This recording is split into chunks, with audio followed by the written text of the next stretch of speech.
នៅទីតាំងរបស់ CFS ណាបានថាតំណែងខ្លះទៅដល់វាអត់ទាន់ពេញមួយកុងតឺន័រយើងអាចច្រកបានទេដោយសារអីខាងក្រុមហ៊ុន logistics គេអត់អាចជួលកុងតឺន័រមួយដាក់យើងតែពី3ម៉ែត្រគីបឲ្យនាំចេញយើងអត់ទេណាគេត្រូវតែចាំឲ្យពេញកុងតឺន័រសិនទើបគេអាចចំណេញលុយបានព្រោះអីគេឆាតយើងតាម BL មក BL ប្រហែលគីបអញ្ចឹងគេរួមបញ្ចូលគ្នាបាន10ម្ចាស់អីចឹងបានគេនាំចេញក្នុងមួយកុងតឺន័រទៅគោលដៅតែមួយអាហ្នឹងបានគឺចំណេញលុយហើយគេនាំចេញក្នុងគោលហើយក្នុងនាមគេនាំចេញក្នុងនាមជាអ្នកដែលនាំចេញណាជប់មកខ្ញុំសូមជួយសួរគ្រូសម្រាប់វេនថ្ងៃអង្គារពេលយប់គេរៀនដល់ណាដែរលោកគ្រូ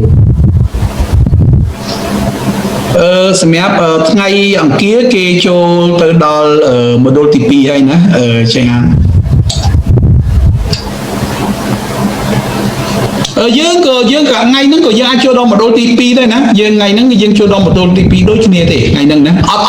ត់លើខ្វះគ្នាហ្មងប៉ុន្តែសម្រាប់ថ្ងៃអង្គារគេដេប៉ាមុនយើងបន្តិចប៉ុន្តែថ្ងៃហ្នឹងក៏យើងចូលដល់ម៉ូឌូលទី2ដែរណាទីទៀតយើងផុតហ្នឹងចូលម៉ូឌូលទី2អូខេ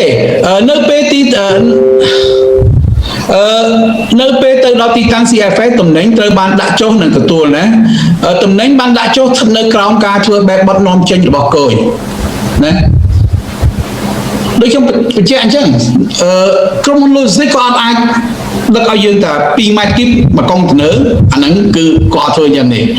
គាត់ត្រូវប្រមូលពេញមួយកុងតឺន័រដាក់ឲ្យអស់លទ្ធភាពទៅគាត់ចំណេញលុយណាបើមិនអញ្ចឹងគាត់អាចចំណេញលុយបានទេបន្ទាប់ពីគយបានត្រួតពិនិត្យនិងចារលើឯកសារប្រតិវេត្តគយតាម HBL នីមួយរួច